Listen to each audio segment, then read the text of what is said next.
ఫైనల్‌గా south India's most awaited మూవీకి సంబంధించిన కీ అప్డేట్ అయితే వచ్చేసింది. రీసెంట్‌గా 'తలైవర్ 171' సినిమాకి సంబంధించి లోకేష్ కనగరాజ్ తన ట్విట్టర్ ఎక్స్‌లో ఈ సినిమా ఫస్ట్ లుక్ పోస్ట్‌ని పోస్ట్ చేస్తూ ఏప్రిల్ 22న టైటిల్ రివీల్ చేయబోతున్నట్లు అఫీషియల్ అనౌన్స్‌మెంట్ అయితే ఇచ్చేసాడు. అర్థమైందా రాజ్య? ఈ పోస్టర్‌లో 1980s లాంటి రజనీకాంత్ గారి వింటేజ్ స్టైలిష్ లుక్ అయితే అదిరిపోయింది భయ్యా. అయితే ఈ సినిమా టైమ్ ట్రావెల్ స్టోరీ అని కొందరు, లోకేష్ సినిమాటిక్ యూనివర్స్‌లో రోలెక్స్‌కి రిలేటెడ్‌గా ఈ సినిమా ఉండబోతుందని టాక్ అనిపిస్తుంది. నాకు కూడా అదే అనిపిస్తుంది. ఎందుకంటే రిలీజ్ చేసిన పోస్టర్‌లో మెయిన్‌గా సూపర్ స్టార్ రజనీకాంత్ గారి చేతికి వాచెస్ అన్నీ కూడా సంకెళ్ళిగా, అలాగే బ్యాక్ సైడ్ కూడా వాచ్ హైలైట్ చేశారు. సో ఇది కొంచెం మన రోలెక్స్ క్యారెక్టర్‌కి రిలేటెడ్‌గా ఉంటుంది అనుకుంటున్నా.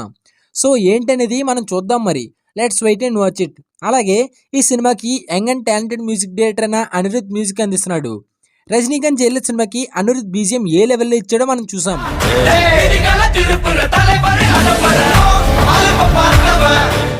అలాగే లోకేష్ కనగరాజ్తో విక్రమ్ లియో సినిమాలకు బీజిఎం ఏ లెవెల్లో ఇచ్చాడో చూసాం. అయితే ఇప్పుడు మొత్తానికి వీళ్ళ ముగ్గురు కాంబోలో థియేటర్స్లో చూసిన తర్వాత మనం ఏమంటామంటే ఈ సినిమా జూన్లో సెట్స్ పైకి వెళ్ళే ఛాన్స్ ఉన్నాయి. ఈ సంవత్సరం చివరిలో ఈ సినిమాని రిలీజ్ చేసేందుకు మేకర్స్ ప్లాన్ చేస్తున్నారంట. దీని తర్వాత లోకేష్ కనగరాజ్ ఖైదీ 2 స్టార్ట్ చేస్తానని గతంలో ఓ ఇంటర్వ్యూలో చెప్పారు. ఇలాంటి సినిమా కబుర్లు కావాలంటే మా ఛానల్ని సబ్స్క్రైబ్ చేసుకోండి. అలాగే ఈ వీడియోకి ఒక లైక్ కొట్టండి ఫ్రెండ్స్. అయిపోయి